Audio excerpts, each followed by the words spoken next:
So far and away, one of the most common reasons that Christians give for their belief is Pascal's wager.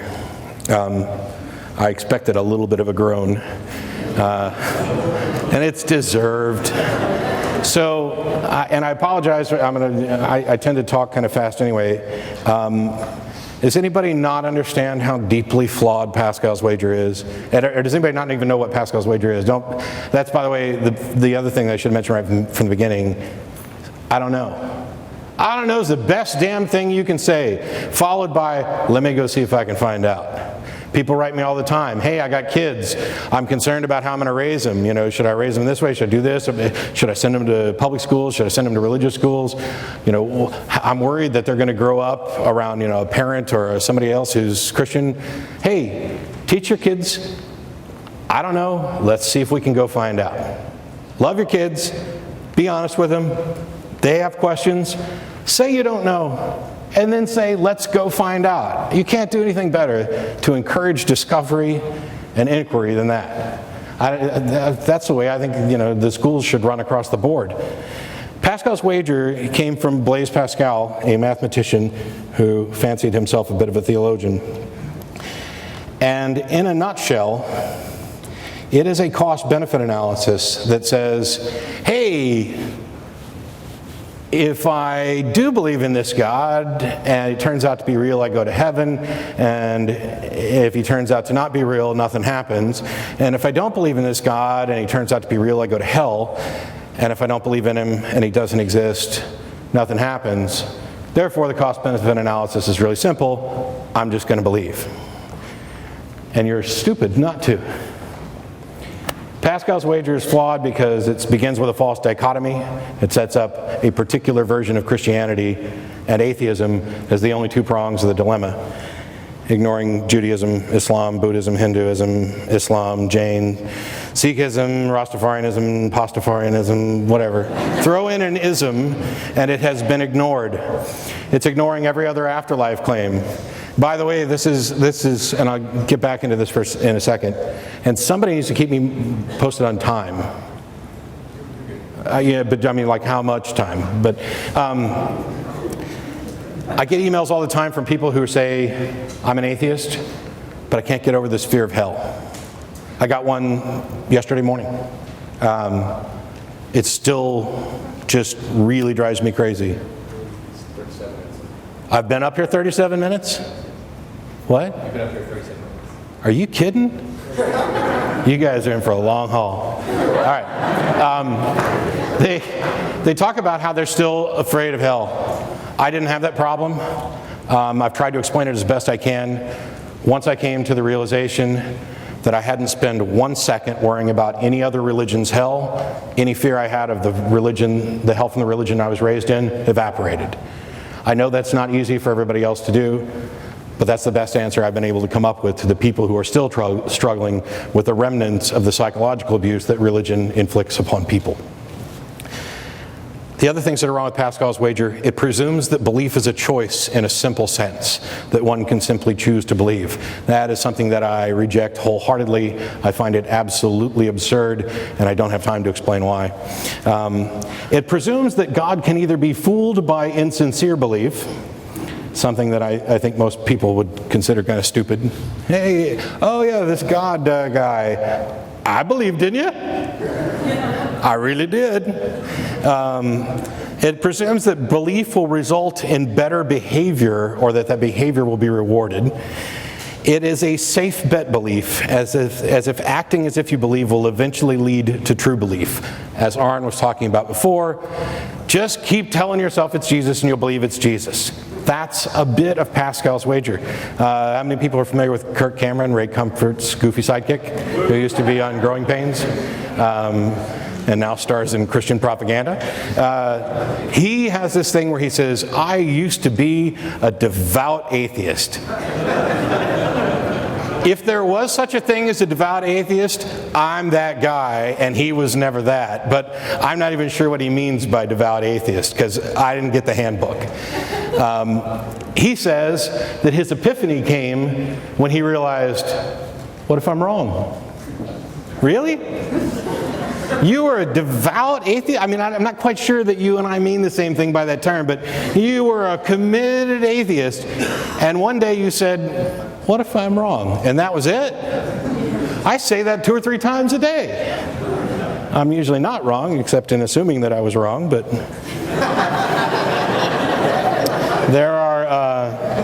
there are counter wagers that atheists have come up with as rebuttals to Pascal's wager, but I don't really go into them because they're not that much fun. One of the arguments that comes up a lot are arguments for religion. I'm going to avoid like the teleological, the cosmological, the ontological, all of those long words that bore the hell out of people, because we're talking to real people and not theologians who have come up with some fancy way of obfuscating the absurdity in their beliefs. So what I hear a lot is, I used to be addicted to drugs or alcohol, I used to be a pedophile or murderer or rapist, whatever, and God delivered me. It's the only possible explanation. It couldn't possibly be the fact that I became convinced that I was doing something that was self-destructive or destructive to others, and I actually took the steps to correct that behavior so that I would be a better fucking human being.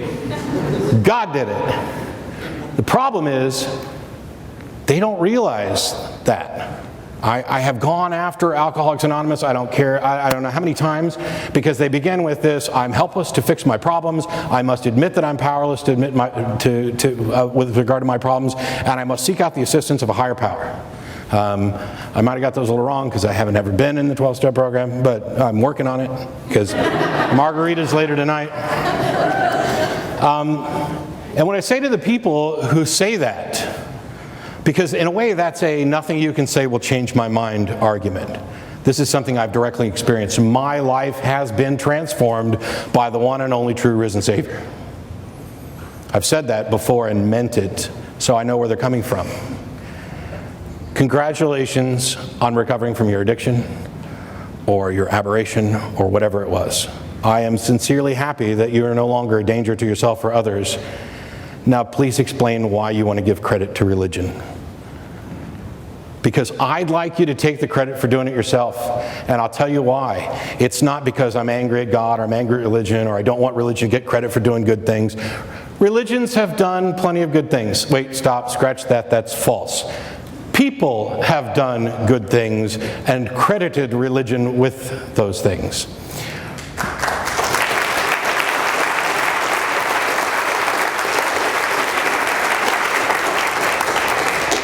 And there are ideas within religion that can produce good results, and those ideas also came from people. What I'd like is for the people who have managed to escape their addiction to realize that it was not a religion. It may have been an idea, it may have been help from someone else, it may have been the compassion of the people who care about them, it may have been the compassion of a group that helped them. But this is something that they actually achieved.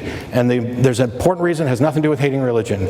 It's because if later on they come to the realization, as those of us in the room have done, that their religion is hogwash, they no longer have any foundation to not slip off the wagon.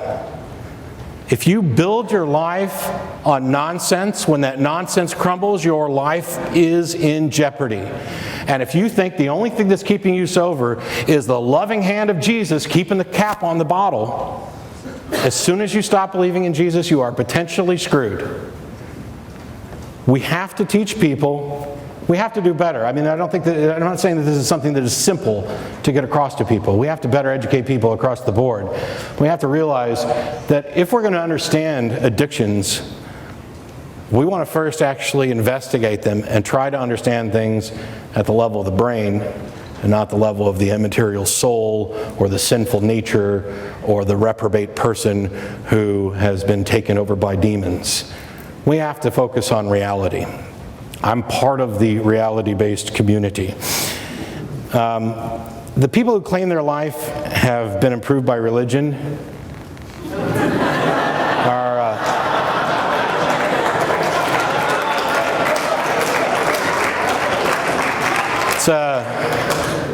people tend to see things that confirm what they already suspect to be true. It's confirmation bias. It's why everybody in this room instantly recognized that that is the most handsome face that's ever been on toast. I have no idea who it is. Maybe Rick from Pawn Stars. People tend to fall prey to confirmation bias, and we all do it. Nobody in this room is immune. Not even me, and I'm way better than everybody else. And you're free to be better than everybody else on your own too, because there's little delusions I think we can kind of cling to, because it may make us better people. But all joking aside, the confirmation bias happens everywhere all the time, in ways that you don't even think about. You're more likely to interact with people that you already agree with, because man, that makes life a hell of a lot easier. Why do I want to go out and argue? I don't want to go out with that guy. He says the dumbest stuff. I just hate it. I'm going to hang out with the people who already agree, which reinforces my own beliefs further. And that's not a bad thing if you're actually right to begin with. But the number of things that any of us were actually right about to begin with is embarrassingly small. We have a sort of intuitive look at reality that is by and large correct. Today is pretty much the same as yesterday. The laws of physics didn't get turned on their head overnight. The inferences and inductions that I made about things yesterday hold true by and large today. And that can bite us in the butt when it comes to things that we don't actually have good evidence for. Religion's done a lot of good things for the world in the sense that people have done them. People have done good things, and those people have sometimes been religious, but not always. This common claim that stems primarily from Christian tradition, that an atheist can't be a good person, is absolute nonsense. Some of the best people I've ever met and interacted with are in the atheist community. I'm not just saying that for like the, hey, Oklahoma, give me a round of applause. It's true. Because once you get rid of the nonsense, the clutter that religion erects around you that prevents you from seeing reality, and you recognize, wow, I'm kind of stuck out here in this mess, in the weeds, pretty much dependent on myself.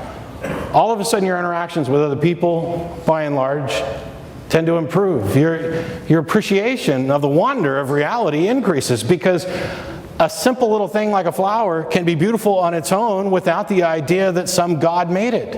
And the idea that a God made it really depreciates it, because if there's this guy who can do anything, I mean, he could make a flower that is so beautiful that you had an orgasm and passed out the second you look at it, which makes this one just kind of paltry. All of life is diminished by this concept of a God. The good news in these debates is that you've got the burden of proof working in your favor on almost all of them, except for those of us who are, in fact, anti-theists and damn proud of it, who think that we can demonstrate rationally, not to an absolute certainty, but to a reasonable certainty, that gods, as they are generally presented, simply do not exist. But that's a different talk. I try to confuse people. I posted this on Christmas, mainly to get back at Dave Silverman, but also to kind of confuse some people. There were big discussions about Christmas trees and Christmas. And so yeah, that's my candy cane pajamas and the atheist tree t-shirt that I did in paint, which is kind of like Photoshop for dummies. But that's the thing, is that your goal? I mean, what are your goals? I mean, obviously my goal isn't to actually confuse people. What is it you're trying to actually do? What are you trying to achieve in the conversations and the debates and discussions that you have? I'm almost never trying to change the mind of the person I'm actually talking to. I'm mostly getting the information out for hope that somebody else out there will see it and potentially change their mind. I'm happy to be the jackass in the picture as long as there's somebody actually taking the picture, or the child, I guess. I don't know. I just kind of associate naturally with the jackass. This, though, is not what I'm actually aiming for. This is a completely dilapidated, rundown church. Once upon a time, this was my goal. I wanted religion gone, and I wanted this to be the last symbol of irrational thought. I still want the religion gone, but I think we should put the buildings to better use. There's no reason to let them decay when we have people who are homeless. You could put a lot of people in these buildings. Imagine how many people we could put in Vatican City, and how long we could feed them if we opened up their vaults. I'm trying to change minds. Thank you. Yeah.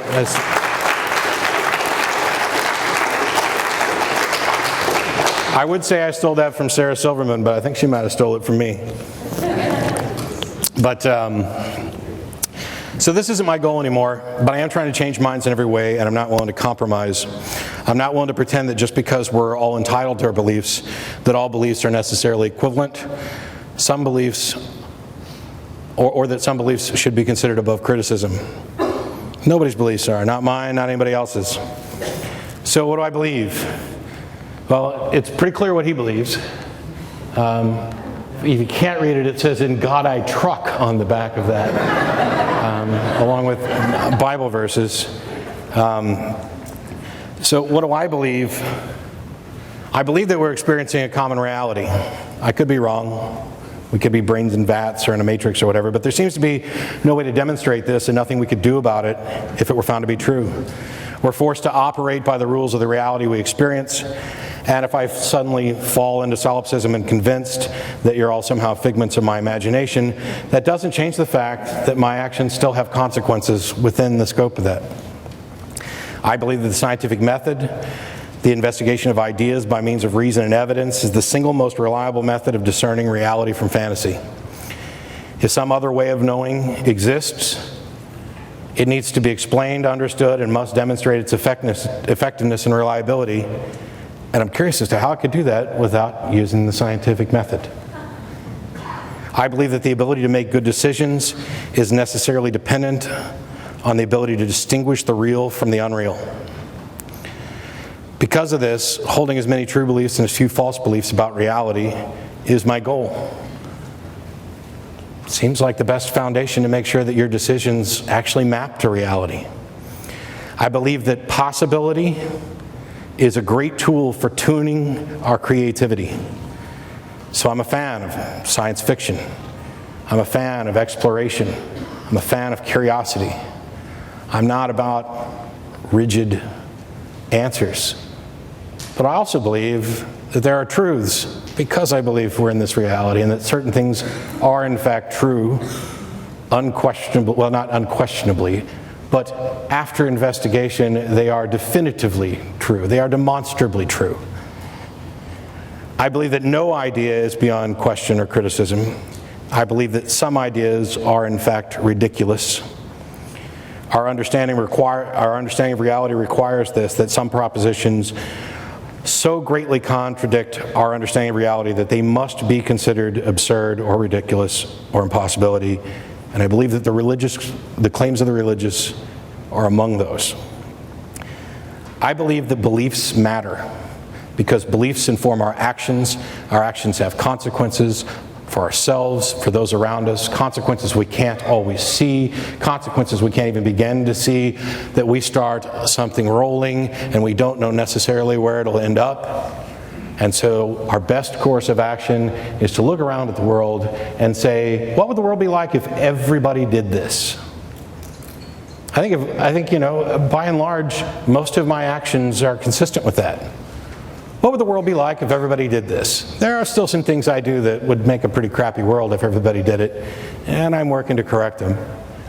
But by and large, I think that's a good way to go about finding out the best way to live. It's consistent with humanism and other philosophies, but I just try to keep it a little simple.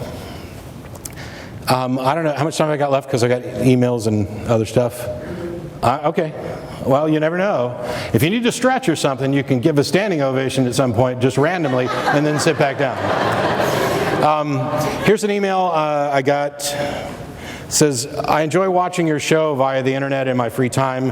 I live in the Bible Belt of America, and I know only one other atheist personally, so your show gives me access to views I almost never hear when talking to people that I know. I was actually following the advice of my youth pastor at the time when I came across a video on YouTube that I thought might test my faith. It was from Fighting Atheist, who claimed that if people watched his videos, then they would deconvert. I thought there was no way it would happen, but I watched it anyway, and what I watched was called The Bible is Fiction, and so are all holy books. When the video was over, I thought to myself, oh no, now I'm a heathen. This was devastating for me because my entire family is made of evangelical Christians. My mother's the choir director, my father's a deacon, my grandfather's a preacher, my great-grandmother was a... Man, this sounds like some people in my family. I was in the church every time the doors were open and attended many Christian summer camps. On the other hand, it was also a wonderful relief. I hated the morality of the Bible, but I would make excuses for it because I wasn't aware that not believing was an option until my later years of high school. Logically, I understand that the likelihood of a God existing is minimal and inconsequential. However, I still have an irrational fear of God and hell. I gave myself time to get over the brainwashing, about 4 years, and accept my new and improved lifestyle, but it's only gotten worse over time. My nightmares of hell are terrible. They're starting to interfere with me, with my mental and physical health. The only counselors that I could currently seek out are all religious, and I know that seeing them would only certainly do more harm. Just sending this email makes me feel a little better, but if you have any advice to offer, then I'd be grateful. This is one that came in this morning, so I haven't actually answered it yet. It's absolutely typical. I get it all the time. The emails that come in to my inbox are predictable enough that if I wanted to, I could write up about 20 stock answers and send them off. I won't do that because I actually care more about the people who are writing than the people who have abandoned them and fed their minds with nonsense. So.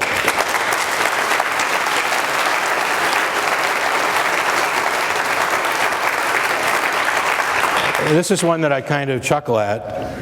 Hello. I'm getting really confused with my faith. Now, first of all, he's writing to an atheist. I'm getting really confused about my faith. Just the other day, I got a message trying to prove that the Islamic religion was correct and mine was wrong. I'm annoyed how many different religions there are, as it just confuses people. Then even within the Christian denomination, it's split into different sections who tell each other they're wrong. Everyone claims they're correct, but I think this site might actually be correct. And then he links to BibleDiscoveries.com, which is nonsense. But it's one that I'm going to actually have to answer, because anybody who's desperately flailing around, struggling with their faith, who decides that the best thing they can do is write me, is a smart son of a gun. And I'm going to answer them. Because I've been there, and I didn't have people to actually email, but I did have resources like infidels.org and books. Of course, everything back to Voltaire, but Dan Barker and others. Here's another one. I was born and raised a Mormon. I believe their stories, but had so many unanswered questions over the years. I've gone to other churches to try to fill in the blanks, but other Christian churches were even more confusing with their Trinity. Siamese triplet God, or perhaps I should say conjoined triplet God. As I've been watching the Atheist Experience show on YouTube, I realized I only believed these stories because so many others around me believed, and basically because I was told this is what I had to believe since I was a small child. While I don't want to give the Atheist Experience all the credit for me, why am I reading that? It's wonderful to have the internet to access information I never had access to as a child while the brainwashing was going on. My hope is that in the not too distant future, with all the information people can obtain, religions can eventually be a thing of the past. That's my hope too. And that came in yesterday as well. That's my plan. That's my master plan, as long as that's the right slide. We have to change minds, and I don't simply mean convincing theists to give up their religious beliefs. We have to change the mind of the theists who dislike and disparage atheists without knowing anything at all about them. We have to change the mind of the individuals who care more about whether their beliefs are comforting, appealing, and shared by their family than whether those beliefs are true. We have to change the minds of the media about how relevant non-believers are. There's no press outside today. We got a freaking Freethought convention in Tulsa, Oklahoma, and there's not one damn reporter out there. I would have thought that if some asshole from Texas who's a rabble-rouser came up here, somebody would have complained. But evidently, I'm not reaching out. By the way, my "You've Now Made It" moment came when a friend of Beth's posted on Facebook that she was coming to listen to me talk at her university, and her mom is a friend of hers on Facebook, and she goes, "Isn't that evil atheist that they taught us about in Sunday school?" Me and Jesus. So we have to change the mind of the media as well. We have to change the mind of the voters and make them aware of the impact that their elected representatives can have on everything from the Supreme Court right down to the local school board and the local groups. And the significance of those smaller elections can't continue to be overlooked. It's not just Washington that makes policy that affects us. We have to change the mind of atheists who feel that they're alone. We have to change the mind of atheists who don't feel that activism has any value. We have to change the minds of network executives who don't feel like there's a market for secular programming. And we have to change the minds of university officials who don't feel that public debate has a place on their campus. We have to change the minds of the apathetic, disenfranchised, despondent individuals to create active, dedicated, and passionate representatives. We need to build a world where no child's mind is polluted with fear-inducing superstition, where no one is made to feel that they were born bad or wrong or in need of forgiveness for who they are, where equality is prized, where freedom is cherished, where respect for ideas is proportioned in accordance with the evidence supporting them, where reason and empathy are the premier guide of our moral considerations instead of authoritarian dogma, where diversity doesn't breed the sort of harmful divisiveness that creates the us versus them mentality that we endure on a daily basis, where what you believe is less important than why you believe it, and far less important than what you do about it, where the rights of the minority aren't sacrificed on the might makes right altar of the majority. And we do this by continuing the work we've already done. We create more blogs, more wikis, more podcasts, more local groups, more medium-sized groups, more state groups, more conventions, more of everything. We educate the people within our groups, and we send them out not like an army, but like a collection of people who care about other people and the world we live in. We've been doing good. The nuns, the people who don't associate with any religion, the largest growing religious group on the planet. Some people think we've got it turned up to 10. We have to turn it up to 11.